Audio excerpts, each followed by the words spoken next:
and Grandpa, and Uncle Kenny, and Val next door, and my best buddy Steve's dad, and my teacher Miss Finch's boyfriend, and Jess Rayner's dad, who everybody called Chimp because one of the other miners once said he'd rather shoot coal with a monkey than be partnered up with Clive Rayner, all went back in the mines and dug some more coal.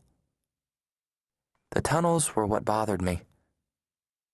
I knew certain animals lived underground, groundhogs and moles and snakes, but I couldn't picture men down there. The first time I came across the picture of the prairie dog town was the Christmas morning I got the book.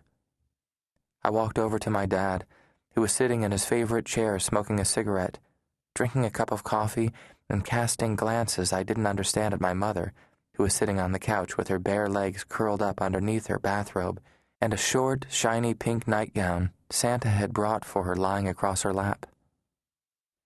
He was wearing a bathrobe too, a gray one over a pair of gray pajamas. The only time I ever saw him wear pajamas was Christmas morning, and once when he had the flu and my mom made him miss a day of work. They didn't suit him. He wore them uncomfortably, almost in an embarrassed way, as if he was trying to pull off a disguise. I stood in front of him holding my new book while he finished looking at Mom through a few wisps of smoke left hanging in the air after the last puff of his cigarette. I opened the book to the page with a prairie dog town and asked him if that was what a mine looked like. He took the book from me and studied it in the serious way he approached all books and all questions, then looked at me with his hooded, brittle blue eyes that were two sparks of startling color in a man otherwise lacking all color. Sometimes when I watched him in the evening, washing up after work in my mother's green and yellow kitchen, stripped to the waist, his arms in black sink water up to his elbows, I thought of him as a person who had been cut out of a black and white photo and unknowingly pasted into the real world. And like the subjects in a black and white photo, he seemed to have more clarity to him than people with lots of color. He was pale skin, black hair, gray stubble, gray work pants, black coal dirt, gray cigarette smoke climbing from between his fingers or his lips, and a blue-gray tattoo etched beneath the dark hair on his hard left forearm of a glaring man with a bushy mustache nailed to a cross the way Jesus was in church.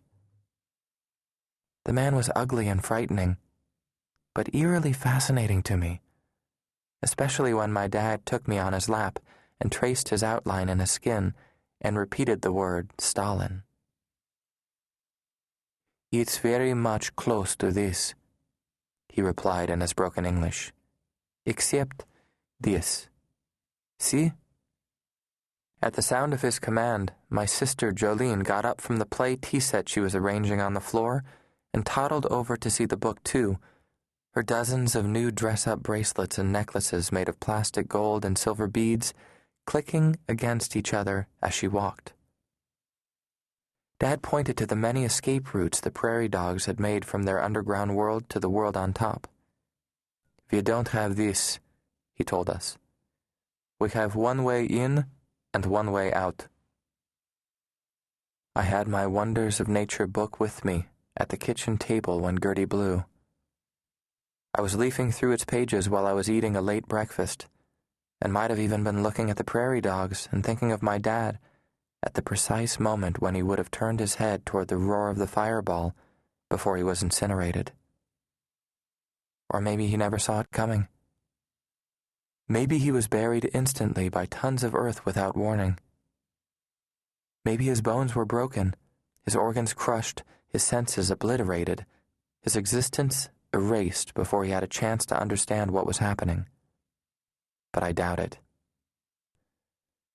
He had been a miner his entire adult life, and like all miners, he understood the language of the coal face. Crackles, hisses, sighs, pops, squeaks, creaks, groans, gurgles. Each noise meant something to them. A methane leak that could be ignited, an underground water source that could flood a shaft, a weak section of ceiling that was about to cave in. In response to the slightest tap of a shovel, the wall spoke back to them. I'm sure when it found itself about to be destroyed, It shuddered and screamed in a way they all recognized. I was in afternoon kindergarten, so I got to spend my mornings at home. I was concentrating on a bowl of alphabet cereal, trying to spell my name with the sugary letters, being frustrated by the lack of a V.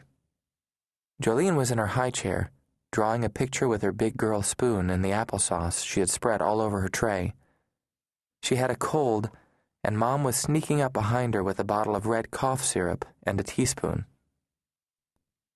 The explosion came first. An enormous underground thunder that shook our house and shattered our windows in a spectacular musical instant, with a sound like a million glass bells ringing all at once.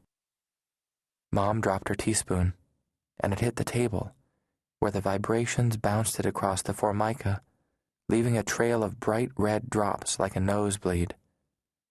Her face went ashen as all around us cupboard doors sprang open and dishes fell out. Pictures jumped off walls, canned goods tumbled off shelves and rolled across the floor. Then all movement and all sound ended as abruptly as it had begun. An absolute quiet filled the room that was every bit as loud as the explosion. It made my ears ring, and I clapped my hands over them protectively, somehow understanding that the silence was even worse. Jolene began to cry. Mom didn't notice. She stared straight ahead at the wall where Dad's most prized possession had hung for my entire life.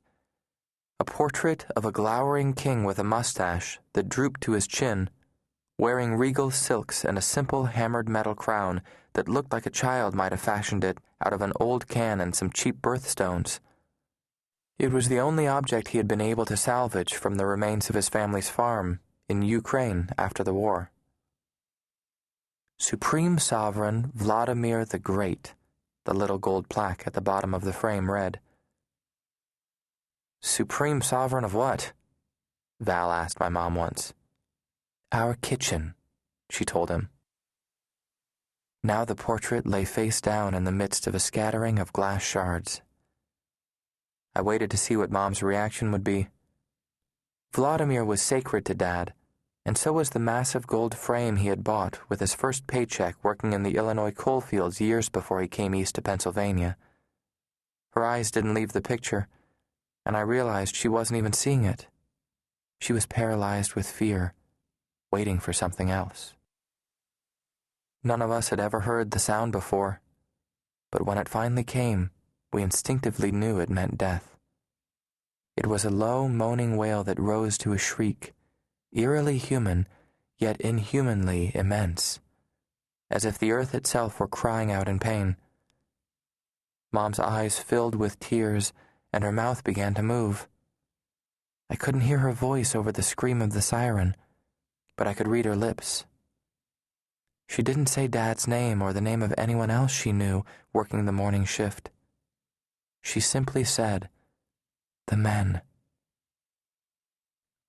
Before I knew it was happening, she reached out and grabbed me, knocking over my chair. She hoisted Jolene onto her hip and dragged me along behind her by my arm.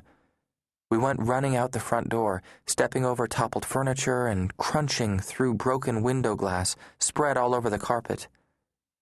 One by one, the women of Coal Run joined us. Women I knew well. Women I hardly knew at all. Women my mom liked, women she didn't like, old and young, fat and thin, pretty and plain, some pregnant, some not, some in house dresses, some wearing jeans and cotton blouses like my mom. They dashed out of their homes and stopped suddenly, as if an invisible door had been slammed shut in front of them. They clutched the shoulders and arms of their children, or breakfast dishes they had been washing, or laundry they had been folding. They all stared in the same direction, at a spot 2 miles distant, impossible to see from our homes, but now it was marked by a thin cloud of black smoke seeping lazily across the blue sky. I searched the tilted faces, and for a moment, all their surface differences were stripped away, and they were nothing but the daughters and sisters and wives and mothers of miners. One woman screamed like a girl in a scary movie. One woman groaned and collapsed to the ground. But these were the only signs of hysteria. The rest rushed with shell-shocked responsibility.